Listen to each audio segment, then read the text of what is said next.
আল্লাহ রাসূল সাল্লাল্লাহু আলাইহি ওয়াসাল্লামের জীবনটা, পুরো জীবনটাই আমাদের জন্য উসওয়ায়ে হাসানা। তার চরিত্রটা হচ্ছে, আদর্শটা হচ্ছে কি? আয়েশা সিদ্দিকা রাদিয়াল্লাহু আনহার মন্তব্য, কানা খুলুকুহুল কোরআন, তার চরিত্র ছিল কোরআনুল কারীম। সুবহানাল্লাহ। আল্লাহ যা আদেশ করেছেন রাসূল নিজে মেনেছেন, গ্রহণ করেছেন, সবার কাছে পৌঁছে দিয়েছেন। আল্লাহ যা নিষেধ করেছেন তার থেকে নিজে দূরে থেকেছেন, এরপরে জাতিকে সতর্ক করেছেন। এজন্য আমরা কোরআন হাদিস সুন্নাহর আলোকে আমরা জীবন পরিচালনা করব ইনশাআল্লাহ।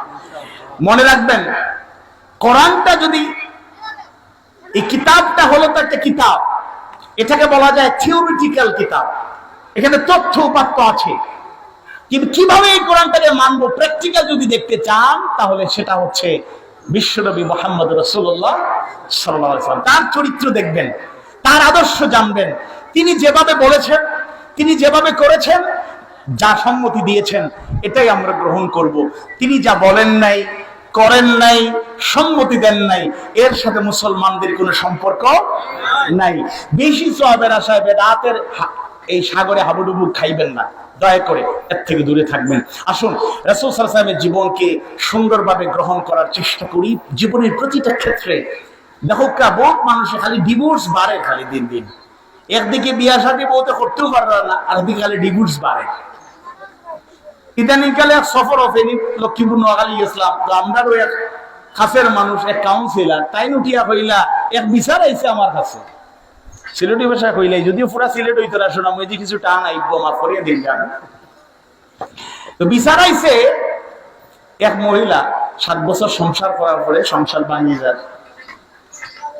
এখন জামাই তাই খুঁজিয়া পাইলা, এমন এক বোন লোকে 7 বছর সংসার করছি, এর আগে তাই নোর বেশি না, মাত্র 60টা বিয়ে হয়েছে। আর 7 বছর যার সাথে সংসার করলেন, তিনি প্রথম না, তিনি 5ম স্বামী। আমি মজা করে একটা ব্যাখ্যা দিলাম, এটা আমার, this is my personal explanation, this is my personal opinion, মজা করে বললাম। আসল কথা হলো, কিছু মহিলা আছে দেখবেন, আগে যেভাবে যৌতুকের বিরুদ্ধে প্রতিবাদ হইতে, এখন মোহরের নামে একটা ব্যবসা শুরু হয়ে গেছে। কিছুদিন পরে সংসারে হাঙ্গামা, ঠিক আছে সারাসারি হয়ে যাক, মোহর দিয়ে দেন, আইলে তো মামলা। যুবকরা অনেকে ভয়ে টাকা না জমাই বিয়ে করবো না, কখন কি হয় জানি না। তবে দিনদারি থাকলে এরকম টেনশন কোন যুবককে করতে হবে না ইনশাআল্লাহ। আমি বললাম আইডিয়া করা ঠিক না, কিন্তু ওনার অ্যাটিটিউডে বোঝা যাচ্ছে আগের 4টা বিয়ে বেশি দিন টিকে নাই, ওর বয়স বেশি না, কম সময়ে ডিভোর্স, সাথে সাথে মোহরের টাকাটা গুনে নিছে। আর এই ব্যক্তিটা আসলে একটু ভালো মানুষ মনে হয়, ভালোবাসা দিচ্ছে একটু বেশি, 7 বছর কন্টিনিউ করছে, এখন স্বার্থে আঘাত লাগছে, আর থাকতে পারতেছে না। এরকম মহিলা মনে হয় সিলেট সদরে একজনও নাই। শুনুন মা বোনেরা, শুনুন, অবশ্যই আমরা স্বামী হিসেবে স্ত্রীদের হক আদায়ের চেষ্টা করব। লাইভের মাধ্যমে তো গৌরব খবর দাঁড়িয়ে, এটা যাই হোক, সমস্যা নাই, আমরা আমাদের দায়িত্ব পালন করবো। কিন্তু মা বোনেরা তো এখানে নাই, আমরা দূর থেকে শুধু একটা পরামর্শ দিয়ে যাই, সংসারটাকে সুখী করার ক্ষেত্রে আপনার ভূমিকাটা আপনি পালন করুন। খাদিজা রাদিয়াল্লাহু আনহা কিভাবে রাসূলকে আগলে রাখতেন একটু জানবেন। সারাটা দিন একটা পুরুষ মানুষ কষ্ট করে বাড়ি গিয়েছে, একটু ঠান্ডা পানি দেওয়া যাইব নি, খাপকা লইয়া আন্ডা বাচ্চা হইব দি, আর একটা জানতে আমার ছাতাইয়া শেষ করিলেন, আমার না আছে খানি, না আছে ঘুম, না আছে রেস্ট, খাপকা লইয়া আসেনি না নাই, একটু কষ্ট হচ্ছে। ভালোবাসা দিয়ে কষ্ট বোঝানোর চেষ্টা করেন, ভালোবাসা দিয়ে বোঝানোর চেষ্টা করেন। আপনারাও তো কম না, নুন কম হইল কেন, বহুত তালাক হয়েছে, আগে উঠতাম, এখন এটা কমে গেছে, এখন বেঠিনও সচেতন, বুঝছো না, এক কান হইলে আর একখান রেডি, কিছু দিয়ে মারতানি লগে আর একটা লইলিছে রে ভাই, তাই অবশ্য আছে। একসময় শুনতাম তরকারিতে লবণ হয় নাই, তালাক হয়ে গেছে, এরকম শুনছেন কিনা? মুরব্বীরা তো ভালো বুঝতে পারবে, অনেক মুরব্বীরা বিচারীরা করেন। এখন ঠুনকু কারণে রাগ, ক্ষোভ, ক্রোধ গুলো ভয়াবহ, এটাকে নিয়ন্ত্রণ করতে হবে। মুসলমানদের আবার যদি একটু এরকম গরম মেজাজও না থাকে চলবে না, স্বাভাবিকভাবে আমি নরম, কিন্তু কখনো কখনো আমাকে গরম হইতে হবে। হুজুর কি ফতোয়া দিলেন? মন করা নো, কিতাবুল আনকাস থেকে নো, নেভার। সূরা আল ফাতহ 29 নম্বর আয়াত, মুহাম্মাদুর রাসূলুল্লাহ ওয়াল্লাযীনা মাআহু আশিদ্দাউ আলাল কুফফার রুহামাউ বাইনাহুম মুহাম্মদ সাল্লাল্লাহু আলাইহি ওয়াসাল্লাম আল্লাহর রাসূল, আর তার সঙ্গী সাথী যারা এরা কাফেরদের ব্যাপারে, কুফরির ব্যাপারে, অন্যায়কারীদের ব্যাপারে বজ্র কঠোর। আল্লাহু আকবার। রহামা বাইনাহুম। আবু বকর সিদ্দিক রাদিয়াল্লাহু আনহুর ব্যাপারে কারো কারো সন্দেহ ছিল, আল্লাহ রাসূল আবু বকরকে এত ভালোবাসলেন, তাকেই প্রথম খলিফা দিলেন। আবু বকর তো নরম তবিয়তের মানুষ, তিনি কেমনে ক্ষমতা চালালেন? আবু বকর নরম, হ্যাঁ এটা ঠিক। কিন্তু আবু বকর খলিফা হওয়ার পরে ভণ্ড নবী মুসাইলামতুল কাজ্জাব থেকে শুরু করে অনেকে ভণ্ড নবুয়তি দাবি করলো, যাকাত অস্বীকার করতে শুরু করলো। এবার নরম আবু বকর ইসলামের জন্য গরম, বলে যাকাত অস্বীকারী, যাকাতের সম্পদ দিতে অস্বীকার করা দূরের কথা, যাকাতের সাথে কোন রশিও যদি অপরিহার্য হয়ে যায় সেটা দিতে অস্বীকার করলেও তার বিরুদ্ধে যুদ্ধ ঘোষণা। আল্লাহু আকবার। নরম নরমের জায়গায়, তবে সব সময় আমি নরম, অন্যের ব্যাপারে আকস্মিক, প্রয়োজনে গরম, বলেন ইনশাআল্লাহ। এজন্য আপনি ভূমিকা পালন করবেন, কিন্তু ভালোবাসা দিবেন, আন্তরিক থাকবেন, সুন্দর সম্পর্ক বজায় রাখবেন। সর্বশেষে আপনাদেরকে আহ্বান জানিয়ে শেষ করতে চাই, বাংলাদেশ জামাত ইসলামী মজলুম এক সংগঠন। সূচনা লগ্ন থেকে অপপ্রচার ছিল, এখনো আছে। তবে একটা অপপ্রচারের কথা বলি, আমাদের সর্বোচ্চ দায়িত্বশীলদেরকে জুলুম করে অন্যায়ভাবে পৃথিবী থেকে বিদায় করা হলো। কি অপরাধ? কয় তারা রাজাকার। আর যেটা ছিল গালি, 3 দিন আগেও ঢাকা বিশ্ববিদ্যালয়ে রাত প্রায় 3টায় মিছিল হয়েছে, আমি কে তুমি কে। লজ্জা হচ্ছে নাকি? আমি কে তুমি কে, আমি কে তুমি কে। আমরা অবশ্যই দেশদ্রোহী নই।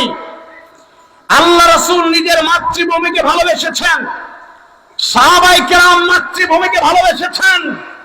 এদেশে আমাদের জন্ম, আমাদের অন্য কোন জায়গায় ঠিকানা নাই। ওই যে আমাদের আপা উনি যে পালাইছেন, উনার তো একাধিক নাগরিকত্ব আছে, যদিও আমেরিকা ইতিমধ্যে নাগরিকত্ব বাতিল করছে, আর কোন দেশে উনি যাইতে পারবেন না। এখন দিল্লিকা লাড্ডু খাইয়েই চলতে হবে, এছাড়া কোনো উপায় নাই। তবে উনি খুব কাছাকাছি, চট করে ঢুকে যাবেন। আপনি ঢুকেন, ম্যাডাম, আপা, প্লিজ ঢুকেন। জাতি আপনাকে অনুমতি দিচ্ছে, অনুমতি লাগবে না, আপনি ঢুকে যান, কারণ আপনাকে পাইলে আমরা মহা খুশি হব। তবে আপনাকে শামসুদ্দিন মানিক বা অন্যান্যদের মতো এরকম আমরা হিট অ্যাকশনে যাব না। আইনের আওতায় এনে শুধু ওই আইনগুলোই আপনাদের উপর কার্যকর করা হবে, যেগুলো কার্যকর করার মাধ্যমে নিরপরাধ আলেমদেরকে অত্যন্ত নৃশংস কায়দায় ফাঁসির মঞ্চে ঝুলিয়ে দুনিয়া থেকে বিদায় করা হয়েছে। আপনার গড়া, আপনার তৈরি করা ট্রাইব্যুনাল, আপনার তৈরি করা আইন দিয়ে আপনার দলের কুখ্যাত নেতা, পার্টি নেতা, সন্ত্রাসীদের, জালেমদের জবাব দেওয়া হবে। এই জমিনে বিচার হবে, সন্দেহ নাই ইনশাআল্লাহ।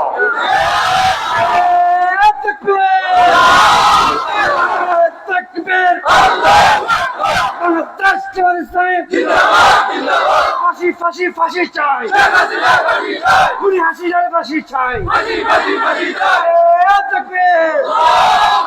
শুনুন, আমাদের যারা শহীদ, আমি প্রায় অনেক জায়গায় বলেছি, এটা আমাদের গৌরবের। কষ্ট তো লাগবে, কিন্তু তারা তো চেয়েছিলেন শাহাদাত।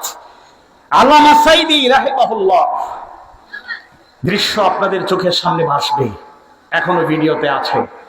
শেষ মুহূর্তে যখন ভিতরে ঢুকানো হলো, কত সুন্দর মুচকি হাসি দিলেন। আমি কাছ থেকে অনেকবার তাকে দেখেছি, দূর থেকেও দেখেছি। তার চেহারায় হাসিটা সুন্দর, এই কথা ঠিক, কিন্তু বিদায়ের পূর্বের সে হাসির চাইতে সুন্দর হাসি আমি কখনো দেখি নাই। ওয়ামা নাকমু মিনহুম ইল্লা আন ইউমিনু বিল্লাহিল আজিজিল হামিদ। এই সব দায়িত্বশীলদের, আলেমদের একটাই অপরাধ, মহাপরাক্রমশালী আল্লাহর উপর তারা ঈমান এনেছেন। মনে রাখবেন, মৃত্যু তো একদিন আসবেই। কুল্লু নাফসিন যায়কাতুল মাউত। মৃত্যু আসবেই, আপনি ঠেকাতে পারবেন না। বিছানায় শুয়ে মৃত্যুবরণ করা, কিংবা অসুস্থতায় ইন্তেকাল করা, কিংবা অন্যভাবে ইন্তেকাল করা আর শাহাদাতের বিদায় এক কথা নয়। আর শাহাদাতের এই মৃত্যু, এটা মৃত্যু নয়। একটু চিন্তা করে দেখবেন, যারা শহীদ যেন চোখের সামনে ভাসে। আপনাদের এই কাছের মানুষ শহীদ আব্দুল মুনিম বেলাল, আমাদের 2 বছরের বড় ভাই, শহীদ হয়েছেন 1999 সালের 25 ডিসেম্বর। কিন্তু এখনো মনে হয় তিনি যেন আমাদের সাথেই হাঁটছেন, জামিয়াতে ক্লাস করছেন, পরীক্ষা দিচ্ছেন। আল্লাহু আকবার। দক্ষিণ সুরমার ছেলে শহীদ আলী আসগর খান রাহাত চোখের সামনে এখনো ভাসে, সে আমাকে মোটরসাইকেল নিয়ে এদিকে যাচ্ছে, ওইদিকে যাচ্ছে। আমাদের রাহবাররা চেয়েছেন, ছাত্র জীবন থেকে, দিন বোঝার পর থেকে শাহাদাতের কামনা করেছেন। তবে তারা কিভাবে তৈরি ছিলেন দেখুন। শহীদ আমিরে জামাত মাওলানা মরহুম মুফতি লতিফুর রহমান নিজামীর শেষ সাক্ষাৎ। বিদায়ের আগ মুহূর্তে সন্তানকে বলছেন, ছেলেকে বলছেন, বাবা পারিবারিক ভাবেও বা কোনো প্রয়োজন হলে তোমাদের সাথে পরামর্শ করে কাজ করেছি। আচ্ছা বলো, ফাঁসির মঞ্চে যাব, কি পোশাক করে যাব? আল্লাহু আকবার। ছেলে বলছেন, কেমন বাপ আর কেমন ছেলে। আমরা আফসোস করি না, আমরা আল্লাহর শুকরিয়া আদায় করি, আলহামদুলিল্লাহ। ছেলে বলছেন, বাবা সাদা পাঞ্জাবি পায়জামা আপনার পছন্দ, এটাই পরে যান। শাহাদাত ফাঁসির কিছুক্ষণ আগে আব্দুল কাদের মোল্লা শহীদ মকফুর মরহুম পরিবার দেখা করতে গিয়েছে, গিয়ে দেখে তিনি একটা মোড়ার মধ্যে বসে লাল চার মুড়ি খাচ্ছেন, কত স্বাভাবিক। আর ওনার 10টা 1 মিনিটে শাহাদাতের শোধা তিনি পান করবেন, দুনিয়া ছেড়ে চলে যাবেন, কোনো উদ্বিগ্নতা নাই, টেনশন নাই। আমি এখন মুড়ি খাচ্ছেন, ও কালকে রাতে আমাকে জানানো হয়েছে আজকে আমার ফাঁসি কার্যকর হবে। তো রাতের বেলা আমি বললাম আমাকে একটু, কারণ আগামীকাল দিনটা হবে, এই রাতটা হবে আমার জীবনের শেষ রাত, আর কালকে দিনটা হবে আমার জীবনের শেষ দিন। আমি কারা কর্তৃপক্ষকে বললাম একটু সাহারি খাওয়ার ব্যবস্থা করবেন, যেন কালকে শেষ দিনটা আমি রোজা থাকতে পারি। সাহারির ব্যবস্থা করেছিল, সারাদিন রোজা ছিলাম। ইফতার করার পরে মাগরিব আদায় করে একটু ক্লান্ত মনে হচ্ছিল, তাদেরকে বললাম একটু লাল চায়ের ব্যবস্থা করেন আর মুড়ি দেন।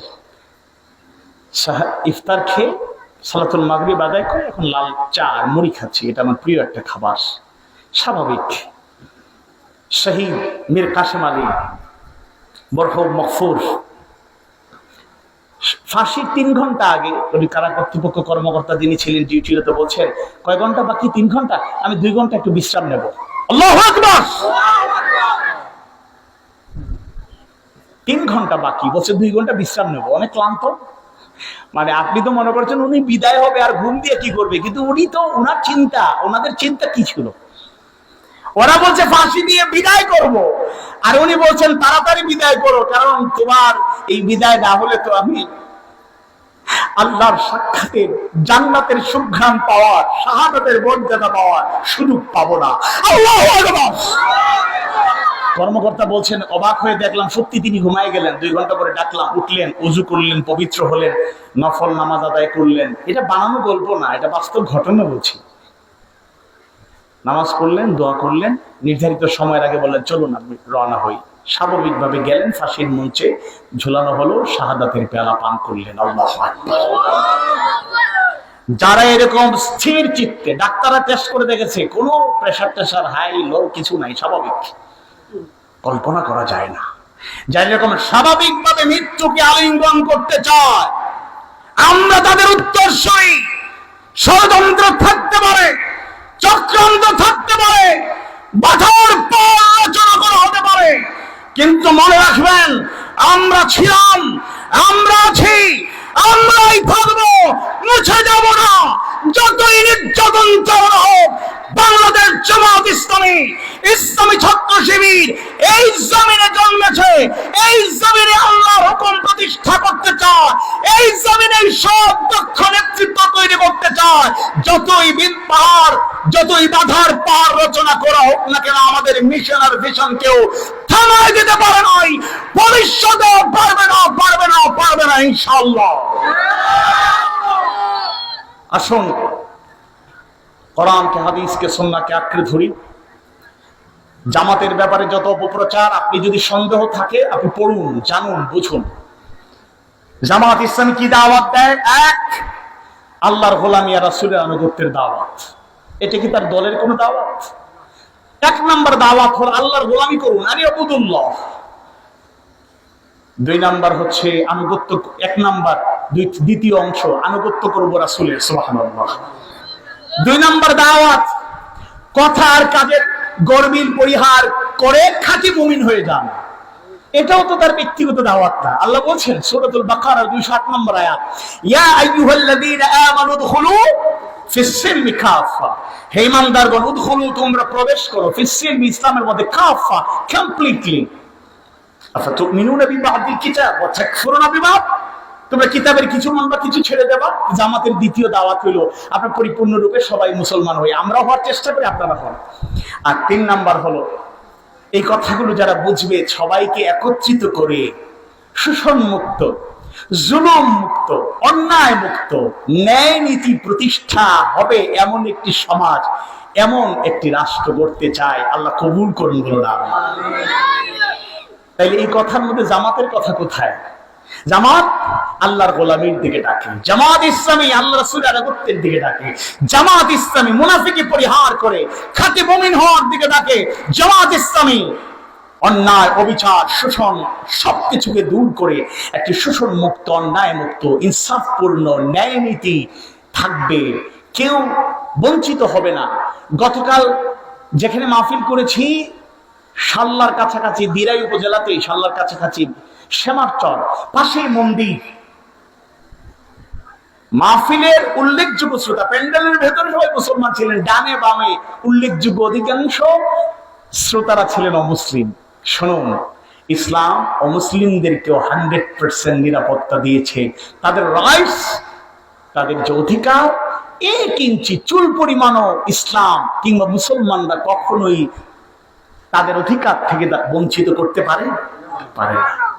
জামাত ইসলামী, আমি জামাত সহ দায়িত্বশীল এটা বোঝানোর চেষ্টা করছেন। এই আন্দোলনকে সফল করতে গিয়ে কেউ যেন ব্যর্থ না করে দেয়। বিজয়ের পরে 4 দিন একটানা জামাত ইসলামী, ইসলামী ছাত্র শিবিরের ভাইরা সারা দেশে উল্লেখযোগ্য বড় বড় মন্দিরগুলো পাহারা দিয়েছে। সুতরাং মিথ্যাচার করে, অপপ্রচার চালিয়ে এই বিজয়কে আর ঠেকিয়ে রাখা যাবে না। ইনশাআল্লাহ আপনাদের যদি দোয়া থাকে, আপনাদের যদি সহযোগিতা থাকে, আপনাদের যদি কথা এবং কাজে অন্তর থেকে যদি ভালোবাসা থাকে, আমাদের এই কাফেলা এগিয়ে যাবে। জাতির জন্য, মানুষের জন্য আমরা কিছু করতে পারবো। আল্লাহ তাআলা সেই তৌফিক দিন, আমিন। কথাবার্তায় ভুল ত্রুটি হলে আল্লাহ ক্ষমা করুন। শিক্ষণীয় যে কথাগুলো বলার চেষ্টা করেছি, আল্লাহ তাআলা আমাদেরকে আমল করার তৌফিক দিন। জামাত ইসলামী দায়িত্বশীলদের প্রতি কৃতজ্ঞ। আজকে সুন্দর এই আয়োজনে আমাকে দাওয়াত করে সবার দোয়া নেওয়ার একটা সুযোগ দিলেন। শুকরান, জাযাকুমুল্লাহু খাইরান। আল্লাহ তাআলা আমাদেরকে, আমরা যারা মুসলমান, আজীবন যেন দ্বীনের পথে, সঠিক পথে থাকতে পারি, সেই তৌফিক দিন। আল্লাহ তাআলা সবাইকে ভালো রাখুন, সুস্থ রাখুন, হেফাজতে রাখুন।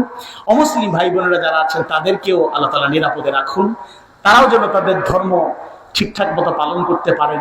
সবাই যেন সৌন্দর্য মণ্ডিত একটি সমাজ নির্মাণ করতে পারি, সেই প্রত্যাশা ব্যক্ত করে, সেই আশাবাদ ব্যক্ত করে আমার বক্তব্য শেষ করছি। ওয়া মা তাওফীক ইল্লা বিল্লাহ। ওয়াসসালামু আলাইকুম ওয়া রাহমাতুল্লাহি ওয়া বারাকাতুহু।